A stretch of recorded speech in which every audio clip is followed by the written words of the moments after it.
وہ بس کربلا ہے، وہ بس کربلا ہے، وہ بس کربلا ہے، وہ بس کربلا ہے، جہاں محو سجدہ فلک بھی جھکا ہے، وہ بس کربلا ہے، وہ بس کربلا ہے، وہ بس کربلا ہے جنت جہاں فاطمہ بانٹتی ہے، وہاں موت بھی دیکھیے کانپتی ہے، جہاں ہر یزیدی مٹایا گیا ہے، وہ بس کربلا ہے، جو اپنے خدا سے بھی لڑتا رہا ہے، کہ آدم کا انکار کرتا رہا ہے، وہ ابلیس جس جا جھکایا گیا ہے، وہ بس کربلا ہے، وہ بس کربلا ہے۔ السلام علیکم ناظرین، میں آپ کا میزبان خاور رضا نقوی قائم ٹی وی کی محرم ٹرانسمیشن میں آپ کی خدمت میں حاضر ہوں۔ جی ناظرین، ہم مسلسل مولا حسین اور ان کے اصحاب پر بات کر رہے ہیں، اور ہمارے ساتھ مسلسل موجود ہیں مولانا اسد علی زیدی۔ آئیے چلتے ہیں ان کی طرف اور ان سے جانتے ہیں کہ آج وہ کس صحابی مولا حسین کا ذکر کریں گے۔ آئیے چلتے ہیں۔ السلام علیکم۔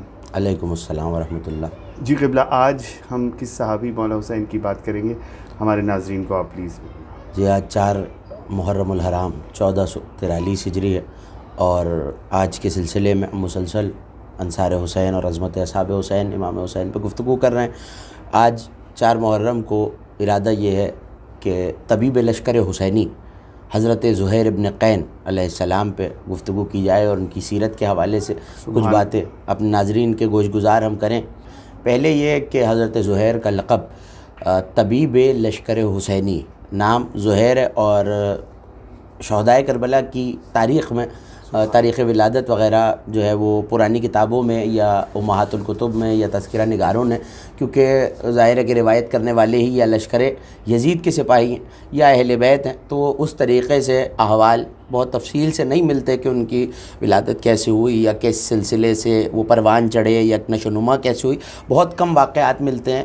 تو کچھ علماء صوفیہ نے اپنی ذمہ داری کے اوپر تاریخوں کو نقل کیا، جو ہم مسلسل عرض بھی کر رہے ہیں۔ وہ صاحب عین تصوف نے لکھا کہ 27 ذی القعدہ کو حضرت زہیر قین کی ولادت ہوئی، اور مکہ معظمہ میں، یعنی جو حرم خدا ہے، جو کعبۃ اللہ جس شہر میں ہے، اور جس شہر کو اللہ نے اپنی سرزمین کہا ہے، اس شہر میں ولادت ہوئی۔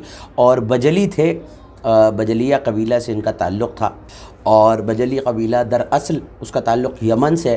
تو مورخین نے یہاں یہ لکھا ان کے حالات میں کہ ان کے جو والدین ہیں یا جو اجداد ہیں، وہ یمن سے کسی مقصد کے تحت یا تو حج کے لیے آئے ہیں، مکہ معظمہ آئے، اور اس کے بعد انہوں نے مکے میں ہی رہائش اختیار کی، یا حضرت زہیر کی ولادت جو ہے وہ مکے میں ہوئی اور واپس یمن چلے گئے، اور پھر جب مدینہ الرسول طیبہ میں نبی آ کے آباد ہوئے تو اس کے بعد مدینہ تشریف لائے ہیں، اور وہ دور بھی درک کیا ہے جو رسالت مآب نے مدینہ میں گزارا ہے۔ اب سن و سال کا تعین نہیں ہے کہ کتنا عرصہ گزارا ہے، لیکن شیخ جعفر شوستری جو بہت بڑے عالم ہیں ہمارے مذہب کے، اور ان کی جو اشرے کی کتاب ہے وہ اپنے آپ میں ایک مقتل کی حیثیت رکھتی ہے، انہوں نے یہ لکھا کہ یہ بات جناب حبیب کے بارے میں بھی یہ روایت ملتی ہیں، اور جب ہم حضرت حبیب پہ گفتگو کریں گے تو پھر یہ روایات تفصیل سے پیش کریں گے، لیکن یہ روایات قدر مشترک ہے. بعض علماء نے اس کو جناب حبیب کے باب میں لکھا, بعض نے جناب زہیر کے باب میں لکھا, اور یہ بھی ممکن ہے, عین ممکن ہے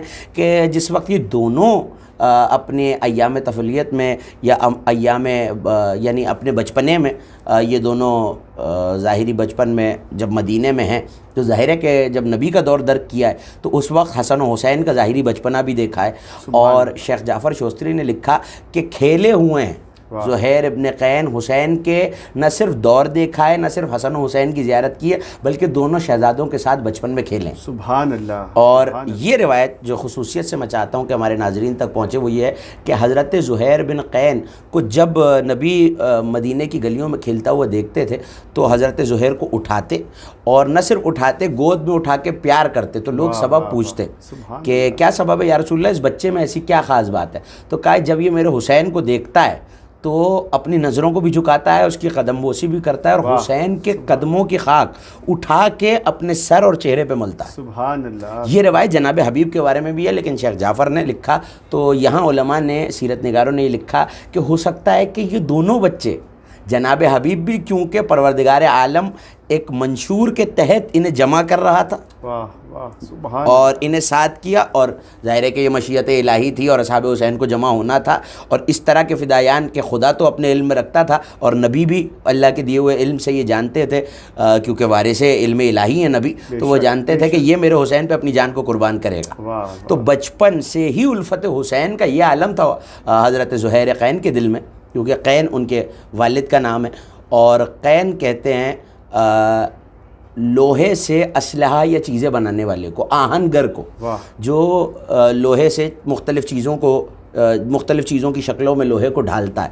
اب یہ دیکھنا ضروری ہے کہ ہم کیونکہ مسلسل تذکرہ کر رہے ہیں کہ قرآن اور اصحاب حسینی اور ان میں ربط کیا ہے, اور جہاں ہر خشک و تر کا ذکر قرآن نے کیا ہے تو ایسا کیسے ہو سکتا ہے کہ حق و باطل کے سب سے عظیم مارکے کے جو سپاہی ہیں ان کا تذکرہ قرآن نے نہ کیا ہو. حضرت قین جن کی شہرت جو ہے وہ آہنگری کی وجہ سے ہے, لوہار جس کو عام زبان میں کہا جا سکتا ہے کہ وہ لوہے سے چیزیں, ہتھیار, زرہ وغیرہ بنایا کرتے تھے. تو یہ سنت ہے حضرت داؤد نبی اللہ کی, کیونکہ قرآن میں پروردگار یہ کہہ رہا ہے کہ وَأَلَّنَهُ الْحَدِيدِ, ہم اس کے لیے لوہے کو موم بنا دیا. کس کے لیے؟ حضرت داؤد کے لیے, جو زرہ جنگوں میں پہنی جاتی ہے. اب دیکھیے کہ کتنا گہرا تعلق ہے. یہ جو زرہ جنگوں میں لوہے کی سینے کو ایک جالی یا ایک پیرہن یا ایک لباس جو لوہے کی کڑیوں سے بنا ہوا ہوتا ہے, دھاگے کے بجائے وہ جو پہنا جاتا ہے, تو یہ سب سے پہلے اس کو بنانے والے حضرت داؤد علیہ السلام, کیونکہ اللہ نے ان کے لیے لوہے کو موم اور نرم کر دیا تو وہ ہاتھوں سے لوہے کو موڑ لیا کرتے تھے. تو یہ ایک نبی کی سنت تھی, یہ کوئی خسیس پیشہ نہیں ہے نعوذ باللہ. یہ ایک عظیم کام تھا کہ جنگی ہتھیار تیار کرتے تھے. تو ان کے بیٹے ہیں حضرت زہیر, یقیناً جب مدینے میں تو لشکر اسلام کے سپاہیوں کے لیے تلواریں بھی بنائی ہوں گی, زرہ بختر خود بھی بنائے ہوں گے. تو نسل میں نصرت اسلام چلی آ رہی ہے جو زہیر کی نسل میں آئی. اور محبت کا عالم یہ ہے سید الشہداء سے کہ خاک اٹھاتے ہیں سید الشہداء کے قدموں کی. یہ روایت ان کے لیے بھی اور جناب حبیب کے بارے میں بھی ہے. اور ایک اور بات, یہاں تک شیخ جعفر شوستری نے لکھا کہ ایک مرتبہ نبی نے گود میں اٹھا کے کہا کہ میں قیامت میں اس کی شفاعت کروں گا, یعنی زہیر قین کی. اور نہ صرف اس کی, یہ اتنا بلند مرتبہ ہے کہ اس کے مرتبے کی وجہ سے میں اس کے ماں اور باپ کی بھی شفاعت کروں گا. تو زہیر اکیلے قابل شفاعت رسول اور جنت کے مستحق نہیں ہیں, بلکہ ماں باپ کی شفاعت بھی ایک بیٹے نے دونوں ماں اور باپ کو حسین کی نصرت کر کے جنت کے سزاوار بنا دیا. یہ حضرت زہیر کا عالم ہے اور لقب ہے حضرت کا. جی قبلہ, میرا آپ سے یہ سوال ہے کہ آپ نے شروع میں آغاز میں کہا کہ طبیب لشکر حسینی ہے زہیر ابن قین, تو اس کے بارے میں آپ تھوڑا سا ہمارے ناظرین کو بتائیں کہ کیا مقصد ہوا؟ جی یہ بڑا اہم سوال آپ نے کیا, اور یقیناً یہ سوال ہمارے ناظرین کے ذہن میں بھی آیا ہوگا کہ یہ طبیب لشکر حسینی کیا ہے. دیکھیے لشکر سید الشہداء میں جہاں شجاعت کا معاملہ ہے, جہاں کردار کی بلندی کا معاملہ ہے, وہاں کچھ فضیلتیں ایسی ہیں کہ جو ہر ایک کے حصے میں الگ الگ آئی ہیں, اور کچھ خصوصیات ایسی ہیں جو ہر ایک میں منفرد ہیں. جناب سعید کا الگ مرتبہ ہے, جناب حبیب کا الگ مرتبہ ہے, مسلم بن اوسجہ کا انفرادی طور پہ تو سب حسین کے ناصر ہیں, لیکن اپنے اپنے مقام پر کوئی خصوصیت خدا نے ایسی عطا کی ہے. اور ہمارے بزرگ علماء نے جن میں سبطہ حسن صاحب کا ایک بہت بڑا نام ہے اور خطابت کے اردو خطابت کے بانیان میں کہہ لیجئے کہ آج جو طرز خطابت رائج ہے اس میں ایک بہت بڑا نام ہے اور ایک انسٹیٹیوشن، ایک ادارت ہے اپنے آپ میں. انہوں نے لکھنؤ میں اپنے طالب علموں سے کہا اور یہ قول نقل کیا کہ اگر کوئی شخص کسی کی بیماری کے لیے یہ منت مانے کہ روزہ رکھوں گا اور افطار کے وقت افطار کرے اور پھر یہ کہتا ہوا اپنے بستر پہ جا کے سو جائے کہ اے طبیب لشکر حسینی، اے زہیر ابن قین، میں فلاں شخص کی فلاں بیماری کے لیے یہ منت مان رہا ہوں اور اس کی دوا آپ مجھے بتائیے. کس سے کہا جا رہا ہے؟ حضرت زہیر قین سے کہ اس کی دوا آپ مجھے بتائیے. تو سبطہ حسن صاحب نے کہا کہ وہ خواب میں آ کر خود دوا بتا کے جاتے ہیں.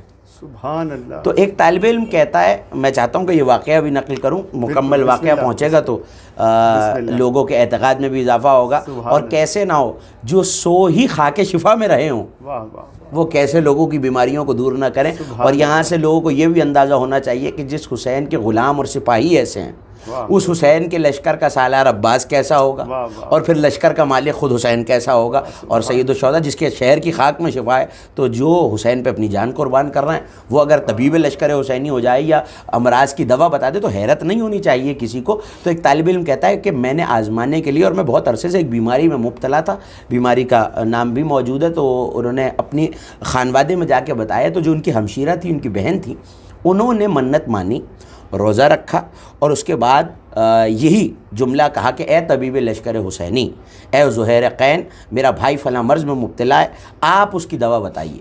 تو ایسے میں انہوں نے دیکھا کہ رش لگا ہوا ہے اور ایک بڑے بزرگ، بڑے جلیل القدر، خوش قامت، بہت خوبصورت چہرہ. زہیر ایسی چیز کو کہتے ہیں جو چمکتی ہوئی اور سفید ہو. تو اسی وجہ سے نام زہیر رکھا گیا کہ شروع سے حسین و جمیل تھے. تو چاند جیسا چمکتا ہوا چہرہ تھا زہیر ابن قین کا. تو ایسے میں کہتی ہیں کہ لوگ دوڑ رہے ہیں اور اپنے امراض کی خواب میں انہوں نے دیکھا کہ نسخے لکھوا رہے ہیں، جیسے ہم کسی طبیب سے، کسی ڈاکٹر سے نسخہ لکھواتے ہیں، دوائی لکھواتے ہیں.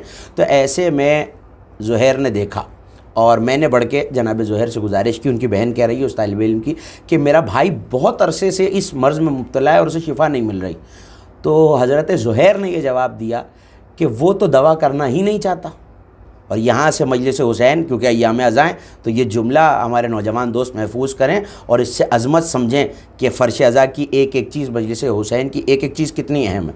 تو اس نے کہا، ان کی بہن نے، اس خاتون نے، کہ میرا بھائی اس مرض میں مبتلا ہے اور آپ کی منت مانیے، آپ طبیب لشکر حسینی ہیں، آپ بتائیے کہ دوا کیا ہے. تو کہا کہ وہ تو دوا کرنا ہی نہیں چاہتا، دوا تو اس کے سامنے ہے.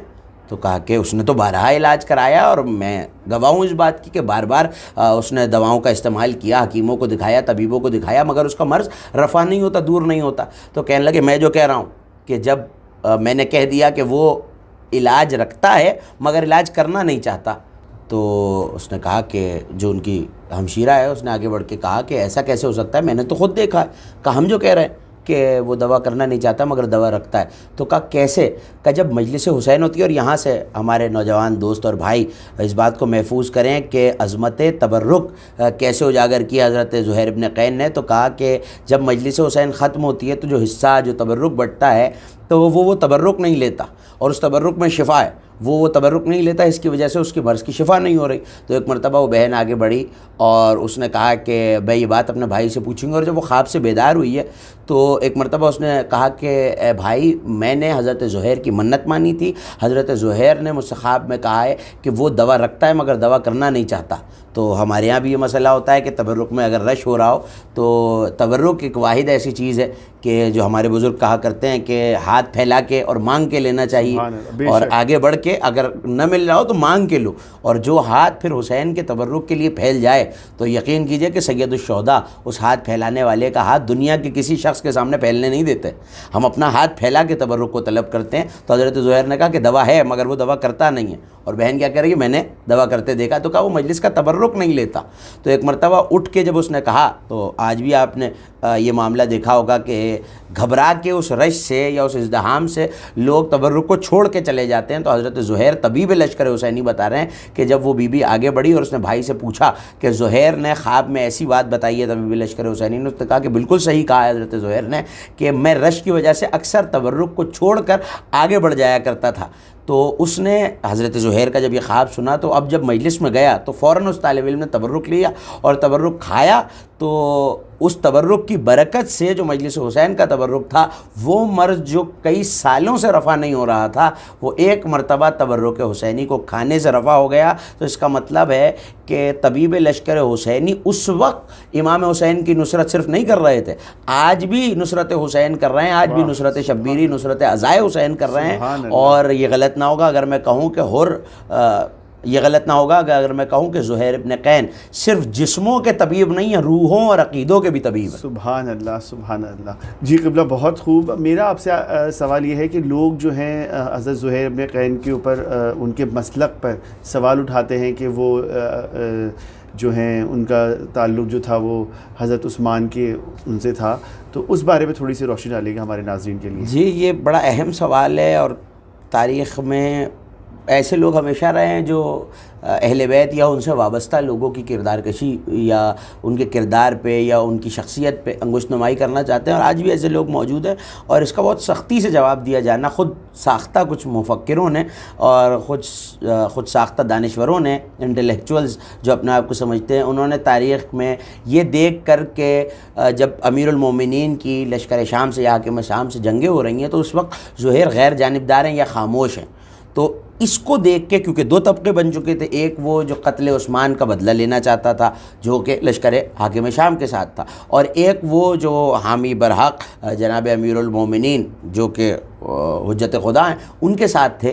تو چونکہ زہیر خاموش رہے ہیں، اور خاموشی سے دیکھیں میں کون اور میری بساط کیا اور حیثیت کیا کہ میں ناصر حسین کے مسلک پہ گفتگو کروں۔ خود حضرت زہیر نے اپنے مسلک کا اظہار کیا، اور وہ کیسے کہ یہ تانا جو آج دیا جا رہا ہے، یہ تانا جو آج دیا جا رہا ہے، یہ ایک شامی نے اٹھ کے کھڑے ہو کے کہا کہ جب شب عاشور جگہ جگہ خطاب کیے ہیں، جب حضرت حرا ہیں تب بھی خطاب کیا ہے، حضرت سید الشہداء کے خطبے کے بعد شب عاشور بھی خطاب کیا ہے، اور ظہر کی نماز کے وقت بھی خطاب کیا، اور شمر سے بھی خطاب کیا۔ کئی خطابات تاریخ میں ملتے ہیں، چونکہ وقت معین اور مختصر ہے تو وہ سارے خطابات ظاہر ہے کہ پیش نہیں کیے جا سکتے، لیکن جب کسی نے یہ تانا دیا ہے شب عاشور حضرت زہیر کی آواز سن کر کہ زہیر تم بھی اس لشکر میں شامل ہو اور حسین کا ساتھ دے رہے ہو، تم تو اس لشکر میں تھے جو کہ عثمانی کہلاتا تھا یا شیعان عثمان تھے یا لشکر شام کے ساتھ تھے، تو ایک مرتبہ حضرت زہیر نے پلٹ کے یہ جواب دیا، اور یہی جملہ کردار زہیر کے لیے یا مسلک زہیر کے لیے کافی ہے کہ کیا تیرے لیے یہ بات کافی نہیں ہے کہ میں اس وقت نواسہ رسول کے ساتھ کھڑا ہوں،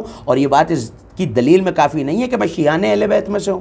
وہ بچہ دیکھیے حضرت زہیر مدینے میں رہے، اور جیسے میں نے بیان کیا کہ خاک سید الشہداء اپنے سر پہ اور اپنے چہرے پہ لگاتے تھے، تو کیسے ہو سکتا ہے کہ جو پلا ہی خانوادہ رسول کی چوکھٹ کے سامنے ہوں اور جو الفت حسین کا یہ عالم رکھتا ہو کہ حسین کے قدموں کی خاک اپنے چہرے پہ ملے، وہ دشمن اہل بیت کے ساتھ جا کے مل جائے؟ یہ نہیں ہو سکتا۔ دوسرا، سید الشہداء نے جب چراغ بجھائے ہیں تو اس وقت زہیر کا ایک جملہ ہے، یہ بھی مسلک زہیر کو واضح کرتا ہے، جیسے جناب مسلم بن اوسجا، جناب ہلال بن نافع، نافع بن ہلال پہ ہم نے گفتگو کی، تو ان کے مصر رجس کے ہم نے بیان کیے تھے 3 اور 2 محرم کو، کہ انہوں نے فرمایا کہ ہم دین علی پہ ہیں، ہم دین حسین پر ہیں۔ تو اسی طرح زہیر نے جب مولا نے شہادتیں بیان کی تو حضرت زہیر نے 2 جملے کہیں، ایک یہ کہ جب جناب علی اصغر کی شہادت کا معاملہ آیا کہ شیرخوار بھی شہید ہو جائے گا اور تیر لگے گا، تو ایک مرتبہ سید سجاد کی طرف دیکھا اور دیکھ کے کہا کہ ہمارے اس شہزادے، اس آقا و مولا کا کیا ہوگا؟ تو کہا کہ انہیں کوئی نقصان نہیں پہنچا سکتا، یہ 8 امامتوں کے بابا ہیں، کیونکہ امام حسین کے 9 بیٹے امام ہیں، اور نسل کیونکہ امامت کی سید سجاد سے چلنی ہے تو تشفی ہوئی ہے۔ اس کا مطلب ہے کہ زہیر عقیدہ امامت بھی رکھتے تھے۔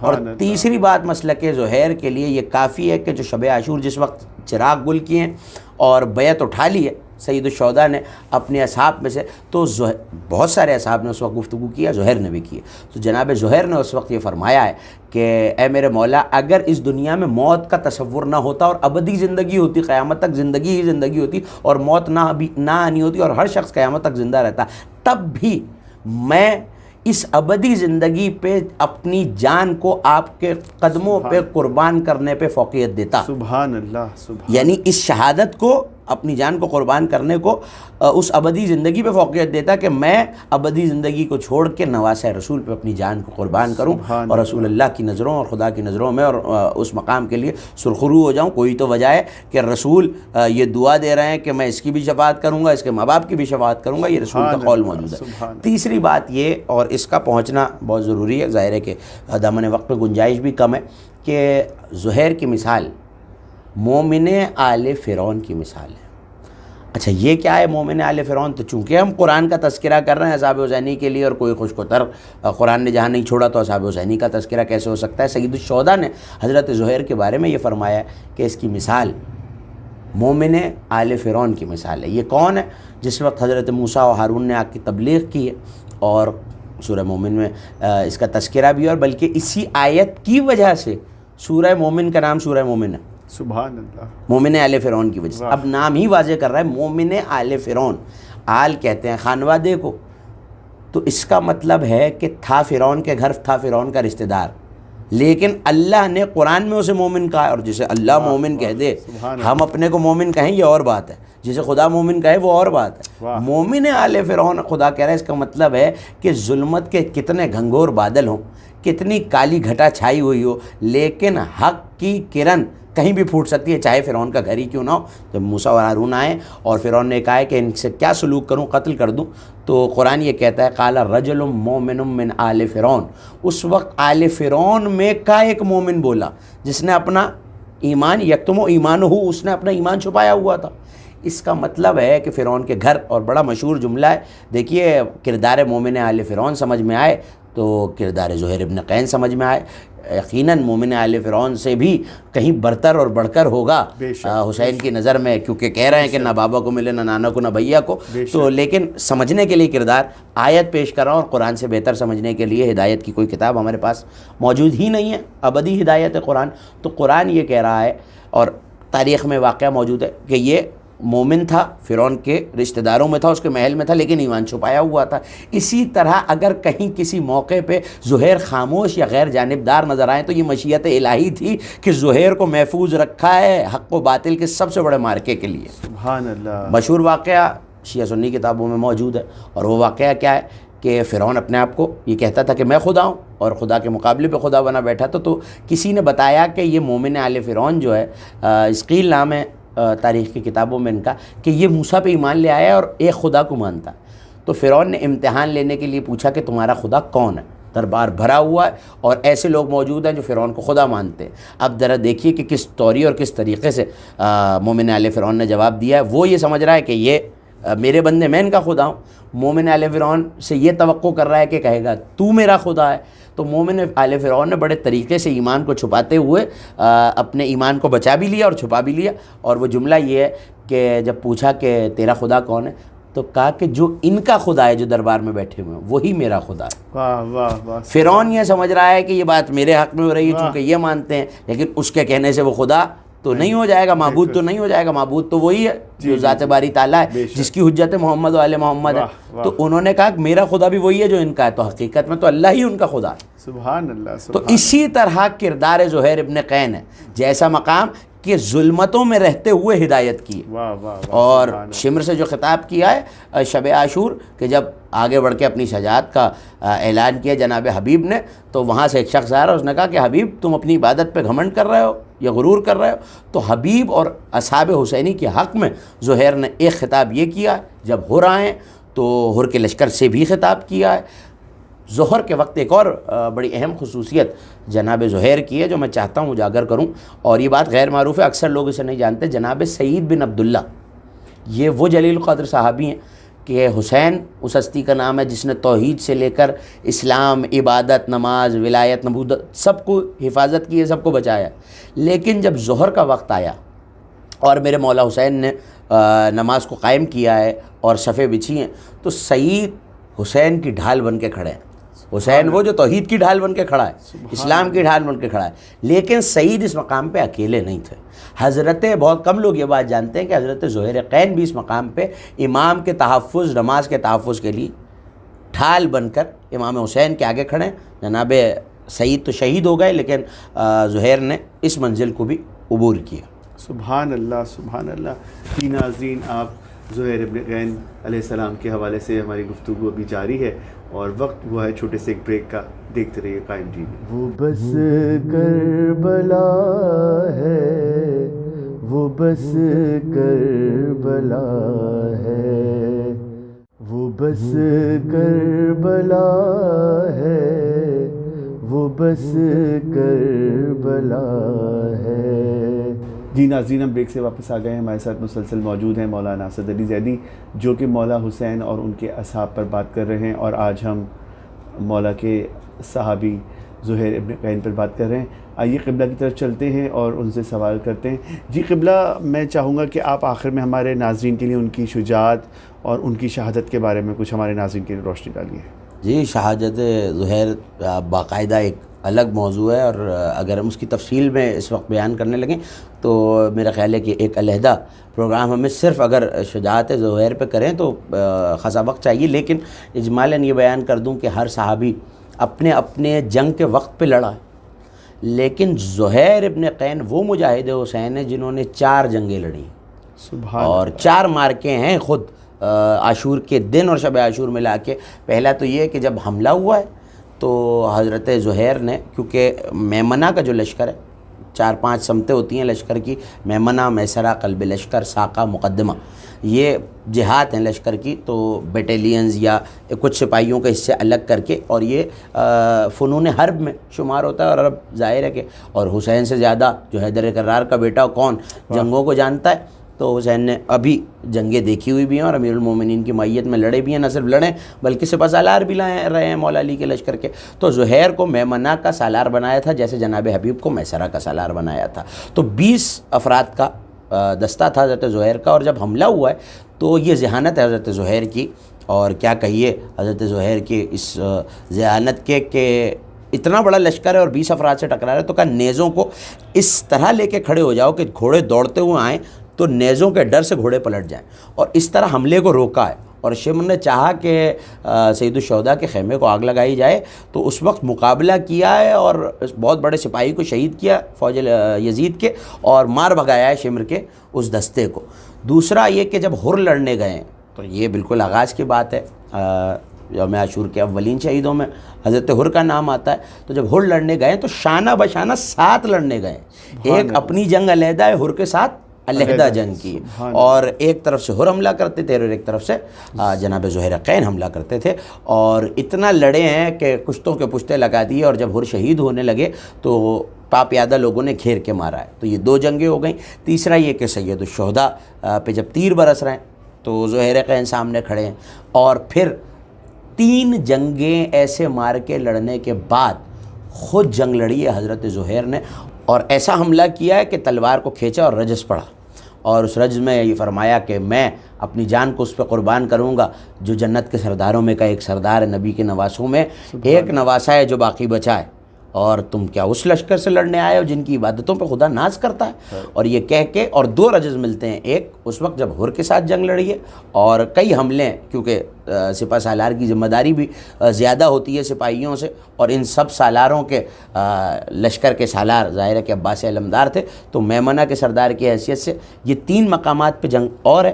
لیکن اس پیاس اور بھوک کے عالم میں زہیر نے پھر جنگ لڑی ہے، اور لڑتے لڑتے ایسا حملہ کیا ہے کہ تاریخ یہ کہتی ہے اور لکھنے والے یہ کہتے ہیں مقتل نگار کہ نہ اس کی مثال ہم نے کبھی دیکھی نہ سنی انصار حسینی میں کہ ایسا حملہ کیا ہے. لیکن لڑتے لڑتے تیروں کا می برس رہا ہے، پتھر برسائے جا رہے ہیں، اور ایسا لگتا ہے کہ آسمان سے پتھروں کی بارش ہو رہی ہے. اتنے پتھر حضرت زہیر پہ برسائے گئے، مگر ایک تیر چلا ہے کمینگاہ سے جو زہیر کے آ کے لگا. اور اس کے بعد یہ ناصر حسین گھوڑے کی زین پہ سنبھل نہ سکا، اور سنبھلتے سنبھلتے جب ایک مرتبہ زین کو چھوڑا ہے تو آخری سلام سید الشہداء کو کیا ہے کہ میرے آقا و مولا زہیر کا آخری سلام قبول کیجئے. تو مقتل یہ کہتا ہے کہ بہت تیزی سے حسین چلیں اور زہیر ابن قین کے بالی پہ آئیں. لیکن کچھ موقع ایسے ہیں کہ جہاں 4 محرم ہے، حسین بہت تیزی سے مقتل کی طرف بڑھیں. انہی میں کہ آج موقع ہے کہ جہاں ہم ان شہزادوں کو یاد کرتے ہیں جو علی کے نواسے ہیں، جو جعفر طیار کے پوتے ہیں. مقتل کہتا ہے کہ جس وقت اون محمد نے آخری سلام اپنے ماموں کو کیا ہے تو عباس و حسین بھوکے شیروں کی طرح میدان کی طرف بڑھیں اور ایسے لشکروں کو دور دور ہٹایا ہے کہ جب بالی پہ پہنچے ہیں تو ابھی ایک شہزادے میں زندگی کی کچھ رمق باقی ہے. تو عجیب جملہ کہا, کیا وفا ہے زینب کے لاڈلوں کی, علی کے نواسوں کی. ایک مرتبہ کہا کہ جب ہمارے لاشیں لے جائیں تو اماں سے یہ کہیے گا ہم نے نہر پہ قبضہ تو کیا مگر اماں ہم نے پانی نہیں پیا. جانتے ہیں اس کی وجہ کیا ہے؟ کہ جب شب عاشور ہر ماں درس شجاعت دے رہی تھی اپنے بیٹوں کو تو شہزادی نے بھی اپنے دونوں زانوؤں پہ اپنے بیٹوں کے سر رکھے اور زلفوں میں ہاتھ پھیرتی جاتی تھی اور کہتی جاتی تھی میرے شیروں ایسی جنگ کرنا کہ لوگوں کو تمہارے نانا حیدر کرار کی جنگ یاد آ جائے, تمہارے دادا جعفر طیار کی جنگ یاد آ جائے, اور دیکھو میرے بچوں اگر لشکر پہ قبضہ پا کر فرات پہ قبضہ کر لو, نہر القمہ تک پہنچ جاؤ تو خبردار زینب دودھ نہ بخشے گی, پانی نہ پینا, حسین کی سکینہ ابھی پیاسی ہے. کیا دل تھا علی کی بیٹی کا کہ جب شہید ہو کے دونوں لاشیں آئے ہیں تو یہ ماں وہ ماں ہے جو کربلا سے کوفہ, کوفے سے شام کبھی اپنے بچوں کو نہیں روئی, لیکن ایک مرتبہ جب لاشیں آئے تو شہزادی دونوں لاشوں کے درمیان آ کے بیٹھ گئی اور سینے پہ ہاتھ رکھ کے کہا دونوں بچوں کے پالنے والے زینب کی قربانی کو اپنی بارگاہ میں قبول کر. اللہ لعنت اللہ علی قوم الظالمین.